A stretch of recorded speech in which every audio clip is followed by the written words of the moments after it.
Tell you. Right. Okay. So good morning, everyone, and a good Chodesh. Happy Rosh Good Chodesh. morning, good Kodesh.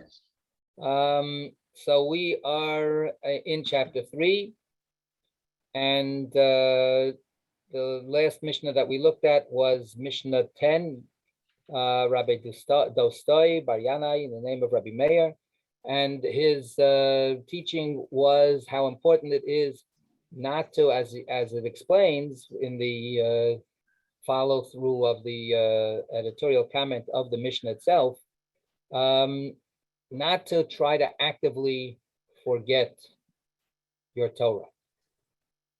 So we had some discussion of this, and does anybody want to make any further comments on that? So I just want to make a comment. We have so we we're a little more loose and understanding. Certainly, if you get to a point in your age, forgetting is something that is natural. And what Pirkei Avot, what this sage is saying in the name of Rabbi Meir is, don't try to actively forget. And I think that that's really something to just ponder a little bit. What would it mean for somebody to try to actively forget? Could you imagine trying to forget 2 + 2 = 4? How would you even go about doing that? How would you, if you learn some stuff, how would you go about actually actively forgetting it? Does anybody have any thoughts about that? Does anybody have any sense of anything you've come across where a person tried to actively forget things that they learned? Yeah, so Bill, and then Jen, are you raising your hand there? This really isn't directly related to this, Rabbi, but the only thing that's coming to me is, in some cases, not everybody, but in some cases, some traumatic event, physical trauma, mugging, perhaps some unpleasant thing from their childhood.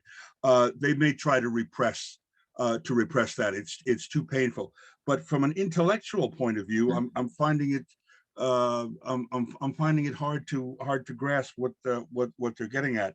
Well, even the example that you're giving, what does it mean to try to actively repress something? If some image comes up from, I don't want to give any specific examples, it may touch too close to home for me or other people, but something happened in your childhood, something bad, a friend.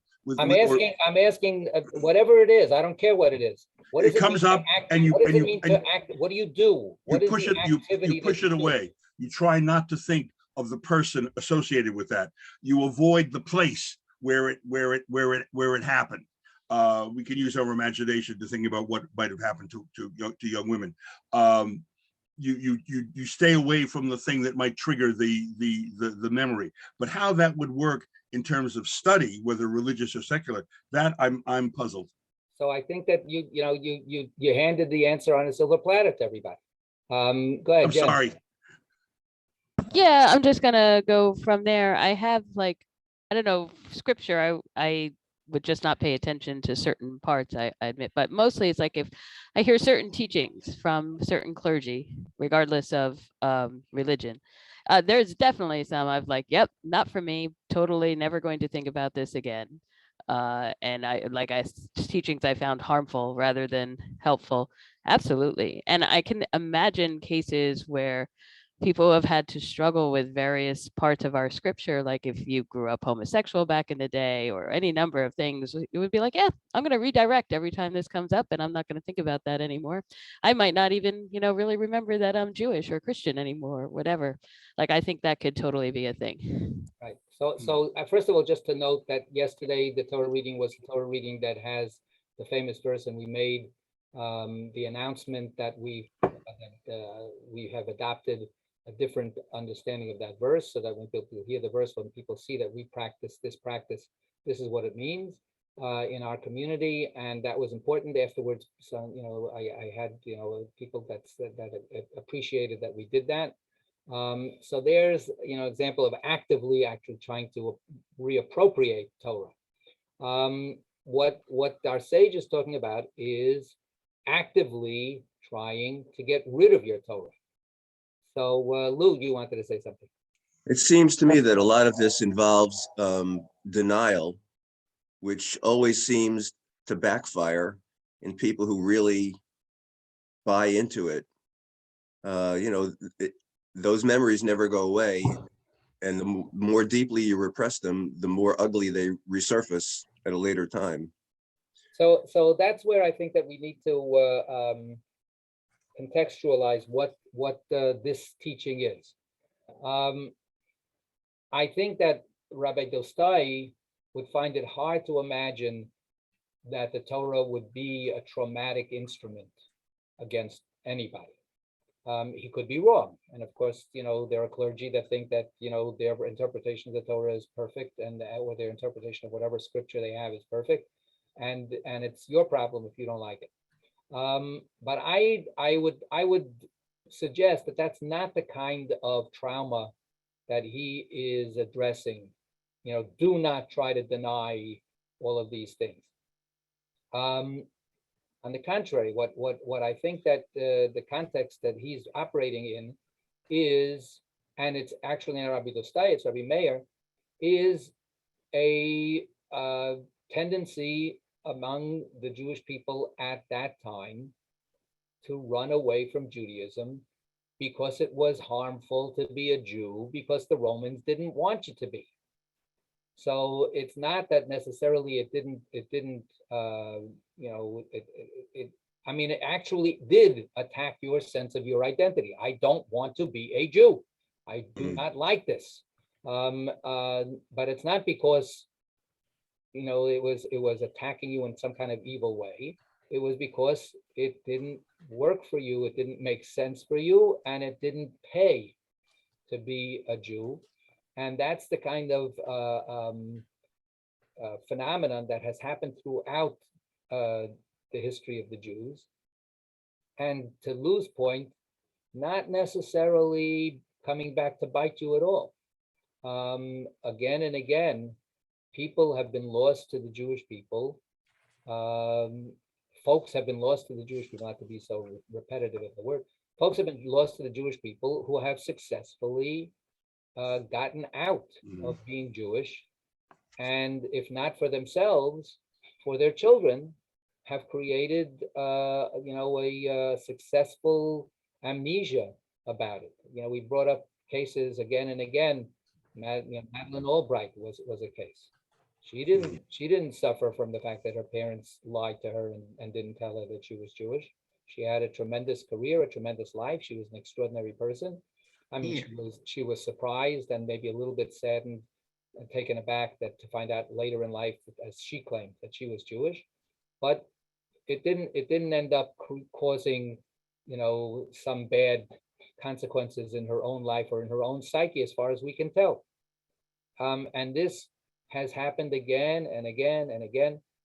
If we look at modern American Jewry, there's a tremendous number of people who have walked away from Judaism and who wouldn't recognize that they have suffered any negative consequences as a result.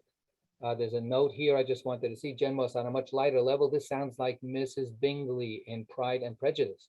Family's mother was made in trade. She never seems to suffer for it. Right. Well, forgetting that her family's money was made in trade. Right. So that goes actually both ways. That yes, there are times where it comes back to be painful, but not necessarily. So David, you wanted to say something, and then Josie. I've already forgotten the question. We've gone on. Yeah, watch out. He's warning you about don't forget your Torah. Don't questions the question, about Torah. So the question was as I recollect, to find, to uncover an example of someone actively trying to forget. Right. Is that pretty actively much trying to forget their Torah. This is what he's warning us against. And this reminds me, really, it may be off on the side a little bit, or maybe on target. It reminds me really of how in the public nowadays, politics, Putin is chasing Nazis in Ukraine. It's a complete lie. And so when you say people trying to forget their Torah, it just reminds me of politicians creating a lie. The election was stolen, or the election is fake, to a degree that undermines the credibility of elections or undermines the credibility of Putin. This is what I'm reminded of. Yeah, Josie. Yes, you said exactly what I was thinking. People like Madeleine Albright, who were famous, and then the fact that they had Jewish parents came out later. But there must be thousands, if not millions, of other people who came here during the war, after the war, and just wanted to get as far away from any Jewish connection as they possibly could, because their history taught them it was very dangerous. What I don't understand, and has always puzzled me about my own relatives, is here in America, where mostly it doesn't cost you anything to be Jewish and be upfront about it, they still walk away. So that's my conundrum that I don't understand. Well, so it doesn't have to be, that's what I was also touching on. It doesn't have to be that some kind of heavy trauma. It could be a calculation that it's not worth it. Yeah. That it's just not, it doesn't pay. It's the other stuff is better. I mean, Roman civilization was very attractive and it was very successful. Christian civilization was very attractive and very successful. Islamic civilization was very attractive and very successful. You know, why not join the crowd? Why not be part of the majority? Why not be part of everybody that's, everybody's doing it. So why don't we do it? You know, it's so, why shouldn't we do it?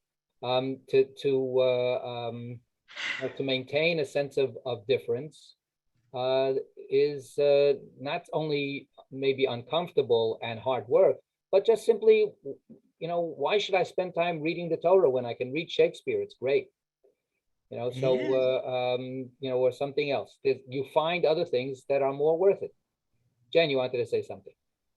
No, I was just gonna say to Josie, like, I have no idea what happened in my family. I assume it looked more convenient to be Episcopalian, and then they weren't anything. And my grandfather did not find out he was Jewish. His mother didn't tell him until he was going off to World War II. That's when she finally let him know. So I mean, who knows what goes on in families. It's probably what Rabbi Greenstein was just saying, but I don't actually have a record of it, so I no idea.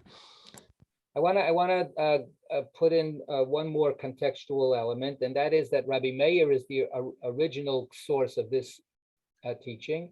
And we've talked about this before. Rabbi Meir was the one rabbi who refused to abandon Elisha ben Avuya.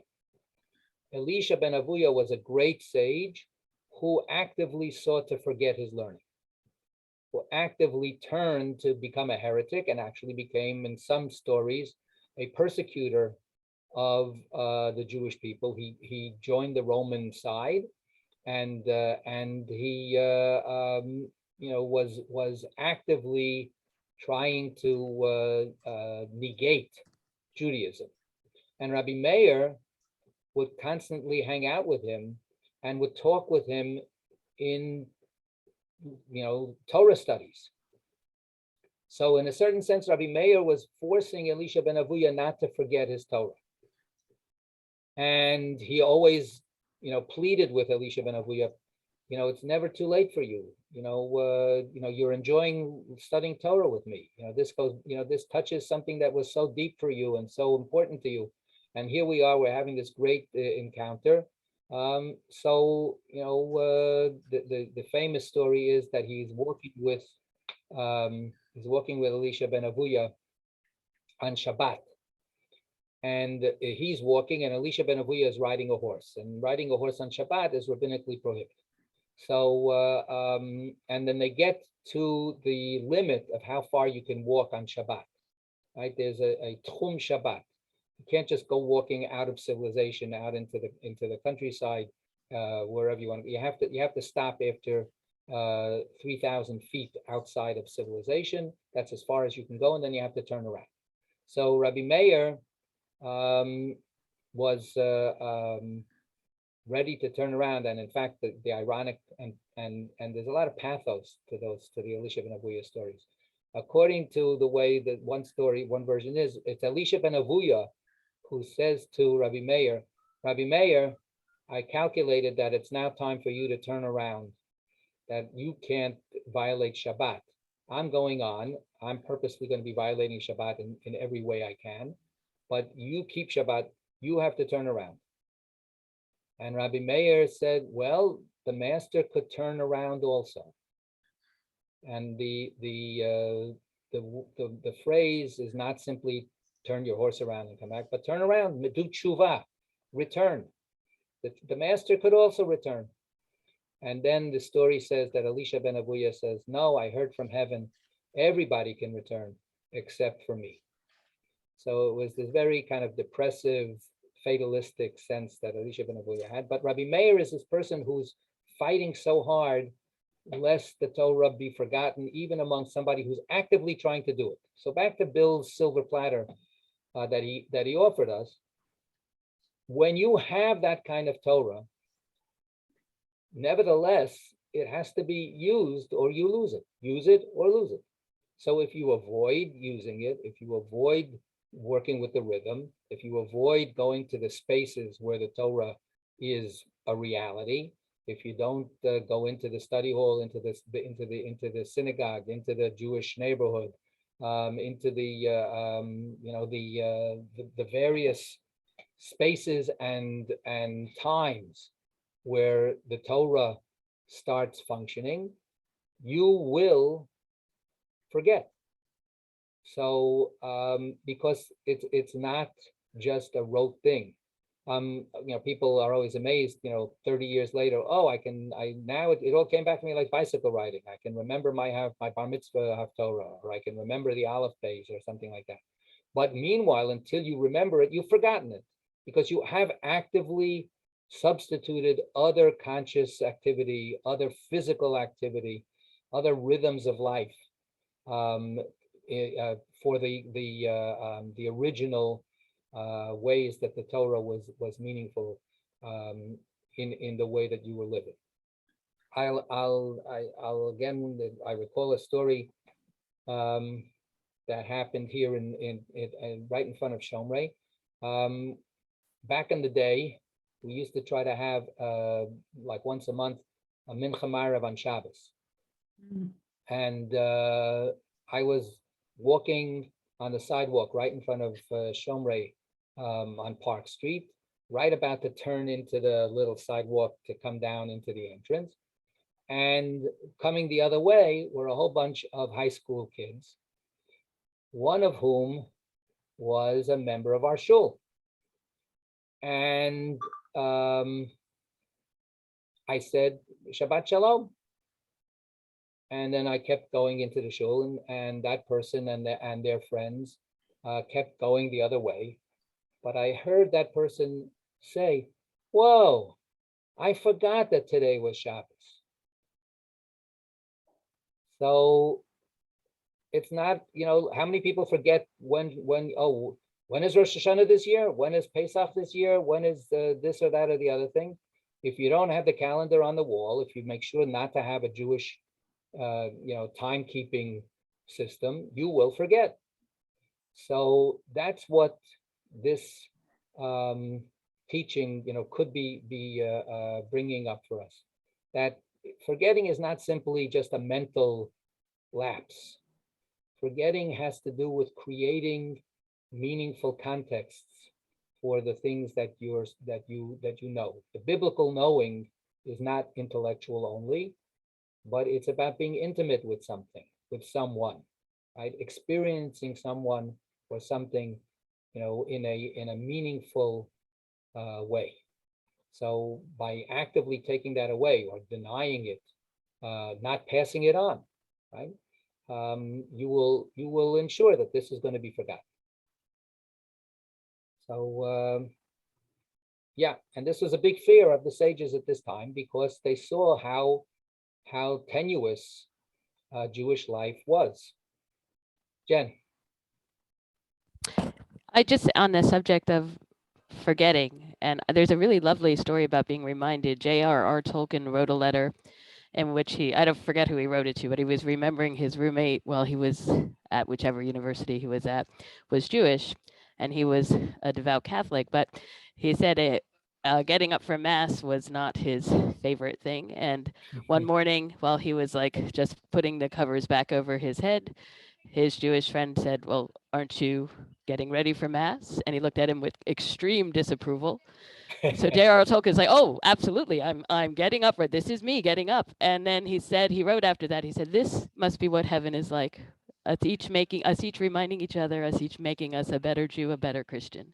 Absolutely. And that was rare for that time. Like, I think he was more Right. Judeophile than most, but it's a very beautiful little letter. Beautiful story. Yes. How great it would be if we could actually be involved in that kind of supportive enhancement of each other's meaningful way of living, without seeing it as a threat, without seeing it as competition, but as seeing it as a gift.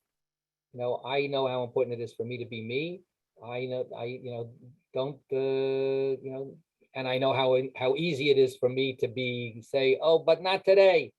To help somebody else out on their terms. Yeah, great story. Great story. Okay. So we have only a couple of more minutes. We have a very short Mishnah that follows this. So let's read it at least, and we'll see if we'll continue with the discussion next time or not. We'll see what happens. Mishnah 11. Who's going to read for us? Okay, Josie, go. Geraldine, go. And then Josie. Rabbi Hanina ben Dosa taught, when one gives priority to reverence over wisdom, his wisdom will be enduring. But when one gives priority to wisdom over reverence, his wisdom will not be enduring. Okay, right. So there's a dichotomy here, an opposition made between reverence and what was the word? Learning. What was the word again, Geraldine? Wisdom. Wisdom over reverence. Wisdom versus reverence. Which one should take priority? I think that's an interesting, provocative question in and of itself. Sounds like one of those good international debate topics. Josie, I'm going to ask you. Do you have Rabbi Shapiro's version? Got to unmute. Rabbi Hanina ben Dosa teaches, if your concern for others exceeds your desire for wisdom, your wisdom will endure. If your desire for wisdom exceeds your concern for others, your wisdom will not endure. Okay, so that takes it away from reverence to concern for your fellow human being. Right. So that's why it's interesting to juxtapose these translations. Again, Rabbi Shapiro has an agenda, and he tries to sort of like spin a little bit of the phrases. We would normally think of reverence as something religiously oriented, as something having to do with God, the supreme being. The literal meaning, the literal phrase in the Hebrew is, does anybody have another translation that gives it more literally? Okay, Craig. This is from Rabbi Hertz. Rabbi Hanina, the son of Dosa, said, he in whom the fear of sin comes before wisdom, his wisdom shall endure. But he in whom wisdom comes before the fear of sin, his wisdom will not endure. Okay, so the Hebrew is yirat chet, or yirat chet-o, right? His yirat chet, right? The yirah is fear, or when we talk about God, it's reverence, but here it's about sinning, right? Yirat chet, to be wary of sin. to be cautious, to be nervous about it. So to be concerned in a in a hesitant and suspicious kind of way. Beryl, did you want to say something? It's very similar to Craig. What you got? No, it's too similar to Craig's to be bothered. All right. So yesterday we was the Shabbat before Rosh Chodesh. We made a Birkat HaChodesh, the prayer for welcoming the new month whenever it happens during the week. And of course, this time it happened the next day, right? Today and tomorrow. And we ask God for life for the new month. And we have a prayer that says, Chaim, Chaim, Chaim, different kinds of living.